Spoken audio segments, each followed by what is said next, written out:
तो ये रही हमारे पास, क्या थी ये हमने जो अभी तक जो चैप्टर में पढ़ा था उसकी फॉर्मूला लिस्ट रही।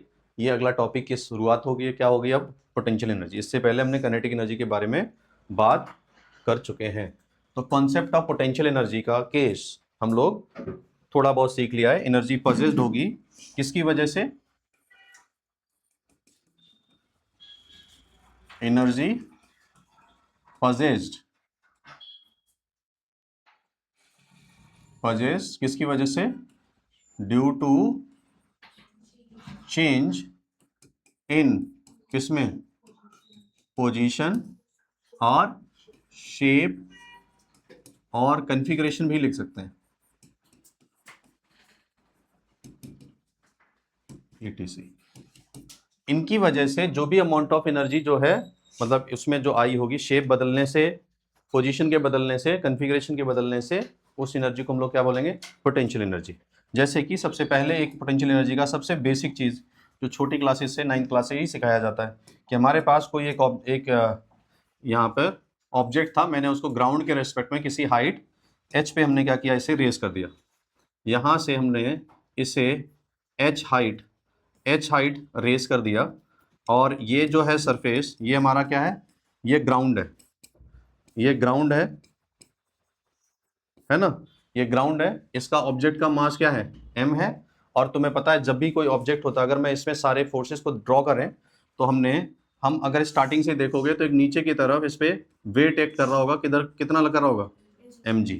अब तुम एनर्जी का जब पोटेंशियल एनर्जी का कॉन्सेप्ट पढ़ रहे होगे या वर्क डन निकालने की कोशिश कर रहे होगे इस सिचुएशन का, कि किसी ऑब्जेक्ट को हम लोगों ने ए पॉइंट से बी पॉइंट तक ले गए, हमने इसे रेस किया अगेंस्ट ऑफ ग्रेविटी के अगेंस्ट किया है, तो अमाउंट ऑफ वर्क डन निकालना चाहते हैं, कहां से कहां तक वर्क डन निकालना चाहते हैं, कहां से कहां तक, ए से लेकर बी तक का वर्क डन निकालना चाहते हैं। तो वर्क डन निकालोगे तो अब तुम्हें पता है फोर्स लगाओगे और क्या लिखोगे, और चेक करोगे डिस्प्लेसमेंट, ठीक है। और अगर ये बात नहीं ज्यादा समझ में आ रही है तो आप एफ डॉट डी वाला कॉन्सेप्ट भी लगा सकते हो, जिसमें लिखोगे एफ डी क्या आएगा, कॉस थीटा आएगा, एफ डी क्या आएगा, कॉस थीटा आएगा। तो जब आप फोर्स की देखोगे, किस फोर्स की वजह से वर्क डन निकालना चाहते हो, जो हमने अप्लाई किया या ग्रेविटी के अगेंस्ट, ग्रेविटी के जो अगेंस्ट, ग्रेविटी वाला जो फोर्स लगाया, तो वो फोर्स कितना है हमारे पास, mg है। और जो हमने डिस्प्लेसमेंट चला है, कितनी हाइट रेज की है, h रेज की है, तो इस वजह से फॉर्मूला बनेगा क्या, mgh।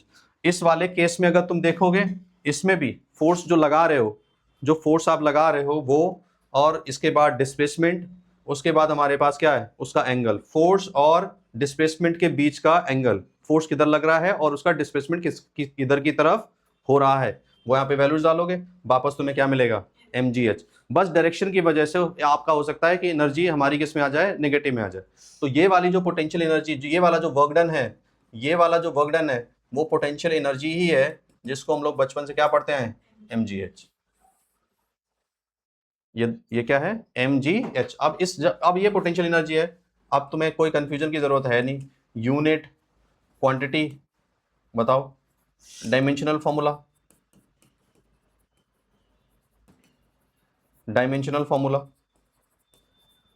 क्या आएगा, वर्क डन है, यूनिट क्या आएगी, जूल।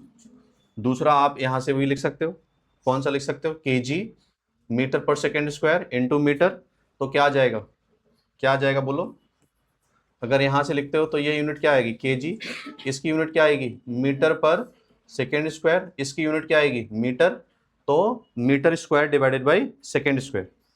कोई दिक्कत है यहां तक, ठीक है। तो इसके बाद यहां पर दूसरी यूनिट, क्वांटिटी बताओ कैसी है, कैसी क्वांटिटी है, स्केलर, ठीक है।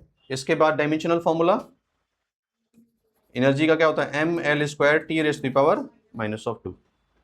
क्लियर है। अब इसमें कमाल की चीज क्या है जो हमें समझनी है कि अगर हम ऑब्जेक्ट को पहले यहां पे रखा था, फिर ऑब्जेक्ट को मैं यहां ले गया, फिर मैं ऑब्जेक्ट को सपोज यहां ले गया, ठीक है, फिर मैं ऑब्जेक्ट को यहां ले गया, सेम हाइट पे लगभग लेके गया,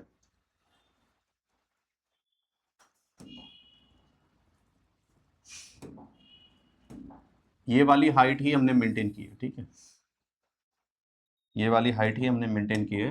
और फिर हम ले गए इसको यहाँ पे। अब देखना लॉजिक और कॉन्सेप्ट थोड़ा सा। हमने ऑब्जेक्ट को कहाँ कहाँ लेके गए, हम लेके गए पहले ऑब्जेक्ट को ऐसे लेके गए, ठीक है, फिर हम लोग ऐसे इसको लेके गए, ऐसे लेके गए इस रास्ते से, फिर हमने इसे रेस किया, फिर हम वापस इसको ऐसे लेके गए, ठीक, फिर हमने इसको क्या किया, रेस किया, फिर हम इसे वापस यहाँ पे लेके गए, ठीक। तो अब अगर तुम हाइट को देखोगे, ये वाली डिस्टेंस सपोज इसने अगेंस्ट ग्रेविटी कितनी चली x1, ये वाली कितनी चली x2, ये वाली कितनी चली x3। लॉजिक क्या है कि वर्क डन उस टाइम पे नहीं होगा, किस टाइम पे, जब ऑब्जेक्ट को ऐसे उठा के ले गए थे और जब ऐसे ट्रेवल करा रहे थे। क्यों नहीं हो रहा है वर्क डन इसमें, क्योंकि work done against of gravity calculate कर रहे हैं। किसके अगेंस्ट, यहां ग्रेविटी ने कोई अगेंस्ट काम नहीं किया, हमने ग्रेविटी को कहां किया, यहां से जब नीचे से ऊपर की तरफ ले गए। तो ये वाली जो सिचुएशन है, ये वाली जो पोजीशन है वो कौन सी है, ये है इनिशियल, और ये वाली क्या है, ये है फाइनल। मतलब अगर आप इसका वर्क डन निकालना चाहते हो तो कैसे निकालोगे भाई, इसका इतना निकालोगे पहले, फिर इसका निकालोगे, फिर इसका निकालोगे, फिर इसका निकालोगे, सबको क्या करोगे, प्लस करोगे। x1 plus x2 plus x3 अगर करोगे भी तो आएगा कितना, h ही हाइट आएगी। मतलब फॉर्मूला हमारा क्या आएगा, सेम ही आएगा। मतलब इस वाली सिचुएशन का भी वर्क डन जो आएगा वो क्या आएगा, mg h ही आएगा। मतलब जो h है वो कौन सी डिस्टेंस है, इनिशियल और फाइनल का जो शॉर्टेस्ट पाथ है, या इनिशियल और फाइनल का जो ये रास्ता है उसे इससे ही लेना देना है। दूसरा लॉजिक क्या है, अगर आप यहां पर इस फ्लोर पर आ रहे थे, आप आए लिफ्ट से, एक बच्चा आया स्टेयर से, इस फॉर्मूले के हिसाब से आपने वर्क डन सेम किया, अगेंस्ट ऑफ ग्रेविटी आप क्या है, सेम जगह है, सेम जगह है, तो जो शॉर्टेस्ट पाथ होगा वही कंसीडर होगा। क्लियर है। तो potential energy change in position हमारे किस पे डिपेंड करेगी, इनिशियल और फाइनल पे। और ऐसे फोर्सेस, ऐसे फोर्सेस जो इनिशियल और फाइनल पोजीशन पे ही डिपेंड करते हैं, किसी पाथ पे डिपेंडेंट नहीं होते हैं, उनको ही हम लोग कंजर्वेटिव फोर्सेस बोलते हैं। क्या बोलते हैं उनको, कंजर्वेटिव फोर्सेस। और नॉन कंजर्वेटिव फोर्सेस के बारे में हम लोग अलग से भी बात करेंगे। कर लो नोट, करें आगे। चलो एक सिंपल पेंडुलम का केस लेते हैं और क्वेश्चन करते हैं, और इसमें थोड़ा यूज करो दिमाग। हमारे पास सिंपल पेंडुलम के लिए अगर चीज लेते हैं तो यहाँ पे एक रेजिस्ट सिस्टम बना लेते हैं। पहले रेजिस्ट सिस्टम बनाने के बाद हमने एक पेंडुलम यहाँ पर कुछ अमाउंट एल लेंथ का मैंने ले लिया इसको, और यहाँ पे हमने क्या किया, एक यहाँ पे एक ऑब्जेक्ट का एम मास का ऑब्जेक्ट मैंने हैंग कर दिया, और ऑब्जेक्ट का एम मास का हैंग करने के बाद हम इस चीज़ को यहाँ से लेकर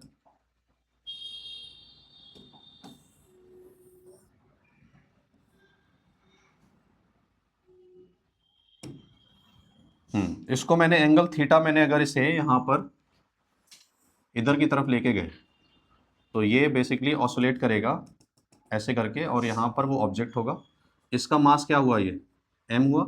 ये वो लेवल है एनर्जी का, ये वो लेवल एनर्जी का है जहाँ पर पोटेंशियल एनर्जी इस सिस्टम के हिसाब से यहाँ पर हम लोग क्या लेंगे, पोटेंशियल एनर्जी 0 लेंगे। यहाँ पे पोटेंशियल एनर्जी कितनी लेंगे, 0, वो लेवल है। ग्राउंड के रेस्पेक्ट में दोगे तो कुछ ना कुछ पोटेंशियल एनर्जी है, पर पेंडुलम पहले यहाँ पे था, ग्राउंड के रेस्पेक्ट में कुछ है, लेकिन इसके लेवल के हिसाब से जो लेवल है उसके हिसाब से कोई पोटेंशियल एनर्जी। अब जब ये आगे की तरफ जाएगा तो डेफिनेटली इसने इसकी लेंथ वाइज अगर तुम देखोगे, मतलब इसने कुछ ना कुछ अमाउंट ऑफ हाइट रेज की होगी। मतलब मैं एक और लाइन ड्रॉ कर लूँ, जब ये ऊपर की तरफ गया होगा तो उसने यहाँ पर देखो कुछ अमाउंट ऑफ हाइट इसके रेस्पेक्ट में, ये रेफरेंस पॉइंट के रेस्पेक्ट में क्या किया होगा, कुछ ना कुछ हाइट रेज की होगी। ये हाइट रेज की होगी अगेंस्ट ऑफ ग्रेविटी।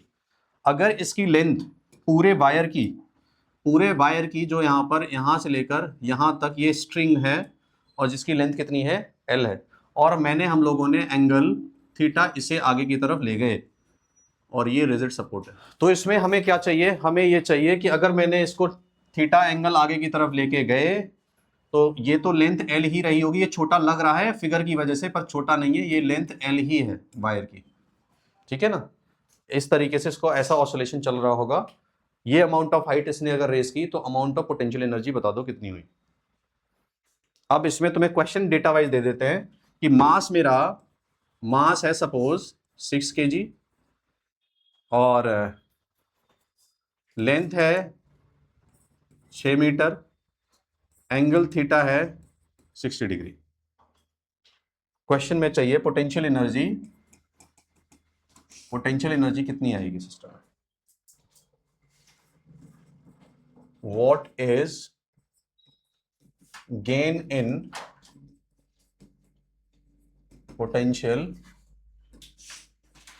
एनर्जी, कैसे? चलो वर्क डन का निकाल के एफ डी कॉस थीटा, फिर एफ को mg लिख दिया, फिर डी को, पर एच की वैल्यू तो नहीं हमारे पास, एल तो पूरी यहां से लेकर यहां तक है। तो हम हाफ कर लेते हैं ना। अरे हाफ कैसे पता चलेगा हाफ गई? कुछ इन्फो हाफ है, दे तो दी इन्फो, और कितनी चाहिए इन्फो? तो क्या करें, ये 60 डिग्री है, ये 60 डिग्री है, ये 6 मीटर है, तो तुम ये 6 मीटर है, तुम ये नहीं निकाल सकते क्या? यहां मैं ले लेता हूं ए, यहां ले लेता हूं मैं ये बी, और ये ले लेता हूं पॉइंट क्या है सी। तुम ए बी की वैल्यू नहीं निकाल सकते क्या? हाँ, साइन या कॉस? कॉस 60 लगाओगे तो बेस डिवाइडेड बाय क्या आ जाएगा? हाइपोटेन्यूज। बेस कितना है? बेस कितना है? एक्स, जो भी ले ले, ए भी ले लेते हैं। और हाइपोटेन्यूज कितना है? ये एंगल 90 है, तो हाइपोटेन्यूज कितना है? कितना है बोलो? सॉरी, एल की वैल्यू कितनी है? 6 मीटर है ना, एल की वैल्यू है 6 मीटर, डिवाइडेड बाय कितना आ जाएगा यहाँ पर? 6 आ जाएगा। तो ए बी की वैल्यू क्या आ जाएगी बोलो? 6 कॉस, कॉस 60 की वैल्यू कितनी होती है? हाँ, कुछ याद नहीं, 3 मीटर। ठीक है, अब ये कहेगी सर मैं तो कह तो रहा था मिड पॉइंट ही ले लो। ये कितनी आई एबी की वैल्यू? एबी की वैल्यू कितनी है? 3, टोटल कितनी थी? 6। एच कितनी आई? एच क्या आई? L minus, total L minus A B. L की वैल्यू कितनी थी? 6, ये वैल्यू कितनी थी? 3। आंसर कितना आया? 3। सर क्या करवा रहे हो? मिड पॉइंट में बोल तो रहा था पहले मिड पॉइंट ही ले लो। हाँ, कह रहे थे मिड पॉइंट ले लो सर। मैंने बोला था हाफ हाफ ले लो, डेटा के हिसाब से वैल्यू आ रही है, पर ऐसा जरूरी नहीं कि हमेशा हाफ है। अब एमजीएच लगा सकते हो कि वर्क डन इसी के अगेंस्ट। मैंने बताया पाथ पे कोई लेना देना, पोटेंशियल एनर्जी का कोई लेना देना इनिशियल और फाइनल पोजीशन के बीच में, मतलब ये इनिशियली यहां था, फाइनली इसकी प्रोजेक्शन यहां पर कहीं होगी। तो ये वाली जो है वो हाइट उसने चली है, तो वर्क डन जब पोटेंशियल एनर्जी निकालोगे तो पोटेंशियल एनर्जी का फॉर्मूला लगा दोगे एम जी एच। एम कितना है? मैंने 6 kg का लिया, बहुत छोटा लिया वजन, 60 ले लेते हैं इसको। ठीक है, ये सोचना कि तुम्हें खुद बैठा दिया गया, बोलो मैं 60 किलो का हूं नहीं। यहां पे आ जाएगा एम कितना आएगा बोलो भाई? 60, और जी की वैल्यू कितनी ले लूं? 10, और एच आ गया 3, तो आ जाएगी कितनी वैल्यू? 18, 1800 जूल। ठीक है, चलो नोट कर लेना, बाद में बेटा भेज दूंगा मैं। चल इधर देखो, ये बेसिकली टॉपिक जो है वो टॉपिक वाइज देखोगे तो कंजर्वेशन ऑफ मैकेनिकल एनर्जी है for freely falling body. Freely falling body का मैकेनिकल एनर्जी मुझे कंजर्वेशन का मतलब क्या होता है? कंजर्व का मतलब क्या हुआ? कंजर्वेशन। हाँ बोलो बोलो बोलो बोलो बोलो। कंजर्वेशन मास आपने पढ़ा है कभी? बताओ फिर क्या पढ़ा है?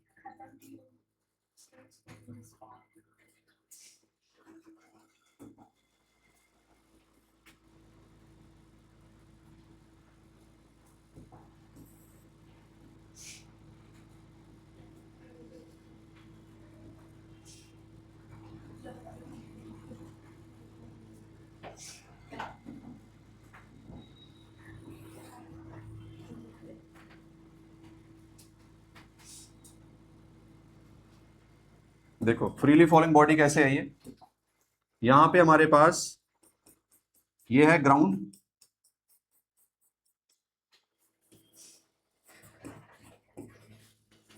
और ये है h हाइट ऊपर, हम इस ऑब्जेक्ट को ले गए और इसका m क्या है, मास है।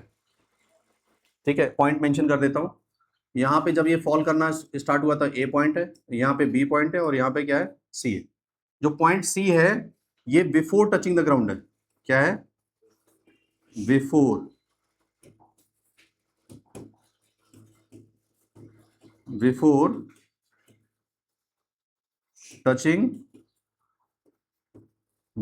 Touching the ground. ठीक, अब लॉजिक समझते हैं। जब इस ऑब्जेक्ट को यहां से यहां तक फॉल करोगे, इस जगह से फॉल करोगे, अब सारी चीजें पुरानी है, इक्वेशन ऑफ मोशन से लेकर ग्रेविटी से लेकर जितनी चीज पढ़ाई वो सारी चीज यूज होनी है। लॉजिक बस दिमाग में चलाते रहो, ठीक है, जहां जहां जो दिक्कत आ रही बताते चले। देखो ठीक है, चलो यहाँ पे बताओ, ए पॉइंट ए पर मुझे चाहिए पोटेंशियल एनर्जी और काइनेटिक एनर्जी। बताओ, हमें चाहिए potential energy and kinetic energy, पहला केस एट पॉइंट ए। जब ये, क्या बताऊं, सब कुछ मास दे दिया मैंने, मास दे दिया, तो पोटेंशियल एनर्जी कितनी हो जाएगी, पोटेंशियल एनर्जी होगी mgh ए पॉइंट पर। काइनेटिक पोटेंशियल एनर्जी क्या है, mgh है। अब जैसे ये पेन था यहाँ पे मैं लेके गया, इसको मैं फ्री फॉल कराना चाहता हूँ, यहाँ पे वेलोसिटी कितनी है, 0, तो काइनेटिक एनर्जी कितनी होगी, तो काइनेटिक एनर्जी हो गई इस पॉइंट पर, काइनेटिक एनर्जी होगी कितनी, 0। अब मैंने आपसे पूछा कि इस जगह की मुझे मैकेनिकल एनर्जी बताओ। मैकेनिकल एनर्जी क्या बताई थी मैंने, potential energy plus kinetic energy. Answer कितना आएगा, क्या mgh आएगा, ये आ गया मैकेनिकल एनर्जी। कोई दिक्कत, ठीक। अब देखो अगली चीज, अब पॉइंट बी पे एट पॉइंट बी, यही सेम चीज करके देखो, बताओ। पॉइंट बी पे मुझे चाहिए पोटेंशियल और काइनेटिक एनर्जी। अब कहते सब तो कुछ तो गिवन नहीं है, एक काम और तुम्हें दे देता हूं, क्या है वो, कुछ चलो। पोटेंशियल एनर्जी अगर देखोगे, पोटेंशियल एनर्जी कहां से लिखोगे, m लिखोगे, g लिखोगे, h कौन सा, ये वाला, ग्राउंड से कितनी दूर और बचा है, तो ग्राउंड से जो जितना बचा है, ग्राउंड से कितना बचा है, h माइनस एक्स बचा है, ये होगी potential energy. What about kinetic energy, अच्छा काइनेटिक एनर्जी हो जाएगा, हाँ फॉर्मूला लगाओगे mv², पर v तो नहीं क्वेश्चन में दे रखा था, मुझे इस पॉइंट की b चाहिए, velocity at the point of v, b point पे वेलोसिटी कितनी होगी इसकी, वो बताओ।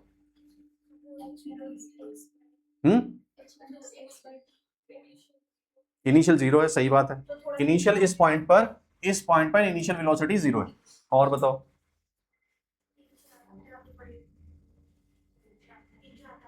नीचे जाते जाते वेलोसिटी बढ़ेगी, इस जगह मैंने वेलोसिटी v ले ली, और यस क्या लगाओगे equation, v² minus u² equals to 2as। v हमें v² निकालना है, u कितना है 0, 2 g, a की जगह क्या आ जाएगा g, s की जगह क्या आ जाएगा x, तो v² की वैल्यू क्या आ जाएगी, v² की जो वैल्यू आ जाएगी वो क्या आ जाएगी, v² इक्वल्स टू आ जाएगा, v² इक्वल टू आ जाएगा 2gx, मतलब kinetic energy in terms of x लिखोगे m, v² की जगह आ जाएगा 2gx, 2 से 2 कटा, आंसर कितना आया mgx। अब इस पर्टिकुलर पॉइंट पर एट पॉइंट ऑफ b क्या निकालोगे, मैकेनिकल एनर्जी। बताओ मैकेनिकल एनर्जी, बोलो बोलो बोलो, mechanical energy at b, potential energy कितनी है, mgh minus X plus mgx, bracket open करोगे mgx कट जाएगा, आंसर कितना आया, mechanical energy at b equals to mgh। कोई दिक्कत, देखो पोटेंशियल मैकेनिकल एनर्जी जो बी ए पे थी वही किस पे है, बी पे। लॉजिक क्लियर, अब निकालो सी पे। अब निकालो मुझे पॉइंट नंबर 3 एट सी। बताओ पोटेंशियल एनर्जी बताओ सी पे। 0, क्योंकि एच खत्म हो चुका होगा लगभग, बिफोर टचिंग द ग्राउंड है, टच करते ही काइनेटिक एनर्जी भी 0 हो जाएगी, पर टच करने से पहले की बात। अब मैं काइनेटिक एनर्जी जब लिखूंगा, इसकी क्या लिखूंगा, काइनेटिक एनर्जी लिखूंगा, तो फॉर्मूला क्या लगाऊं, mv²। अब मैं यही सेम फॉर्मूला फिर लगाऊंगा, कहां से ऑब्जेक्ट को चलाऊंगा, या तो ए से चला लो या फिर बी से चला लो, आपकी मर्जी। ए की इनिशियल वेलोसिटी कितनी है, 0 है, और बी पे जो वेलोसिटी है वो है कितनी हमारी है, 2gx है। चाहे वो इसको इनिशियल बना लो या इसे इनिशियल बना लो, आपकी मर्जी। तो अगर मैं इसे इनिशियल बनाता हूं तो फॉर्मूला में हाफ एम v² की जगह पर, v² की जगह पे क्या आ जाएगा, 2gh, हाँ या ना। x की जगह क्या बन जाएगा, h, पहले x चला था, अब पूरा बिफोर टचिंग द ग्राउंड कितना हो जाएगा, h हो जाएगा, 2 से 2 कट गया, तो काइनेटिक एनर्जी आ गई कितनी, mgh आ गई, कितनी आ गई, mgh आ गई, यहां पाएगा काइनेटिक एनर्जी। अब मुझे बताओ जब मैं मैकेनिकल एनर्जी निकालूंगा तो क्या कैसे निकालूंगा, potential energy plus kinetic energy, answer क्या आ जाएगा, mechanical energy at C equals to क्या आ जाएगा, mgh। मैंने तुमसे क्या बोला था कि कंजर्वेशन ऑफ मैकेनिकल एनर्जी निकालनी है फ्रीली फॉलिंग बॉडी की, चाहे फ्रीली फॉलिंग बॉडी बोला जाए चाहे नीचे से ऊपर की बात पूछी जाए, लॉजिक समझाने की बात ये डेरिवेशन आपसे नहीं पूछा जाएगा, ठीक है, ये पूछे नहीं जाएगा, लॉजिक समझना है, कॉन्सेप्ट समझना है कि जिस भी पॉइंट पर अगर आप एनर्जी निकालोगे, टोटल एनर्जी जिस पॉइंट पे निकालोगे टोटल एनर्जी वो क्या रहेगी, सेम। जितनी एनर्जी यहां पे थी, पोटेंशियल एनर्जी यहां पे क्या थी, मैक्सिमम थी, जैसे ये फॉल करना स्टार्ट करेगा पोटेंशियल एनर्जी घटेगी, काइनेटिक एनर्जी उसी रेशियो में बढ़ेगी।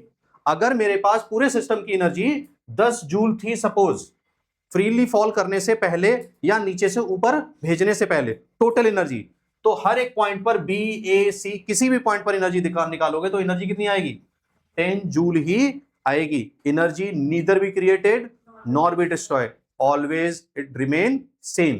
इसी वजह से बोला जिस पर्टिकुलर एनर्जी कहीं कहीं गई नहीं है, एनर्जी सिर्फ ट्रांसफर हुई है एक फॉर्म से दूसरे फॉर्म में। तो यहां पे कौन सा फॉर्म में कहां से गई ट्रांसफर, पोटेंशियल एनर्जी से काइनेटिक एनर्जी। जैसे कि जो हमारे लिए टॉय कार का जो सबसे बढ़िया एग्जांपल था कि आप उसमें एनर्जी पोटेंशियल एनर्जी स्टोर कर रहे हो, जैसे ही आप रिलीज कर रहे हो वो काइनेटिक एनर्जी में कन्वर्ट हो रही। Logic clear. तो यहां से कई कॉन्सेप्ट क्लियर होने चाहिए। वो मैकेनिकल एनर्जी वाला कंजर्वेशन कैसे दिखाओ, कंजर्वेशन का मतलब क्या होता है, फ्रीली फॉलिंग हो रही है चाहे नीचे से ऊपर की तरफ जाओ, एनर्जी हमेशा कंजर्व रहेगी। और इसी वजह से आप वर्क एनर्जी थ्योरम भी बहुत जगह लगा पाओगे, बहुत जगह आप वर्क एनर्जी थ्योरम भी लगा पाओगे कि वर्क एनर्जी थ्योरम क्या कहता है, जो एनर्जी जो भी हमारी वर्क डन होगा उसके हिसाब से कॉन्सेप्ट लगा पाओगे। ग्राफ बनाना है, सोचना है, ग्राफ किसके किसके बीच बनाना है वो बताऊं, चलो वो भी दे देता हूं। इस साइड है एनर्जी और इस साइड है हाइट। यहां पर्टिकुलर पॉइंट पर हाइट की वैल्यू 0 है, एनर्जी है 0। एनर्जी का मतलब हमारी किनेटिक एनर्जी भी हो सकती है पहले, पोटेंशियल एनर्जी भी और मैकेनिकल एनर्जी। इस एनर्जी का मतलब दोनों सारी चीजें।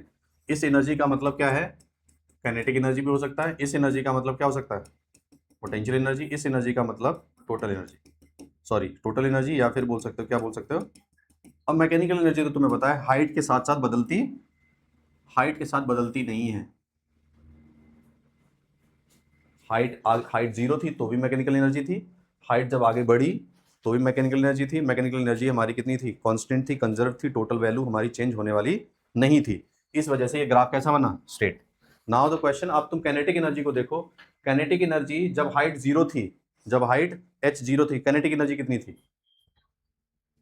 काइनेटिक एनर्जी जब हाइट 0 थी, ग्राउंड के पास फ्री फॉल जब कर रहे थे, ग्राउंड के पास जब पहुंचेगी, ग्राउंड के पास उस टाइम पे mgx थी, मतलब वेलोसिटी सबसे ज्यादा थी before touching the ground, velocity ज्यादा। उसके बाद क्या हो, जैसे जैसे ऊपर से जब हाइट हमारी नीचे से ऊपर की तरफ बढ़ेगी, हाइट जब हमारी बढ़ेगी और हाइट बढ़ेगी उस टाइम पर क्या होगा, या फिर एक काम करो ऐसे और बना लो, ये फ्री फॉल बॉडी नीचे की तरफ आ रही है, यहाँ पोटेंशियल एनर्जी थी, पोटेंशियल एनर्जी घटेगी और काइनेटिक एनर्जी क्या करेगी, डिक्रीज कर, सॉरी काइनेटिक एनर्जी ये डिक्रीज करेगी, काइनेटिक एनर्जी बढ़ेगी।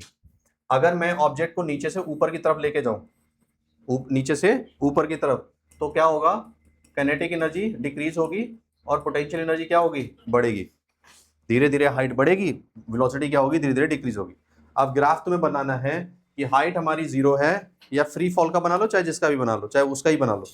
तो अब तुम्हें ग्राफ बनाना है कि इसका किस तरीके से ग्राफ बनेगा।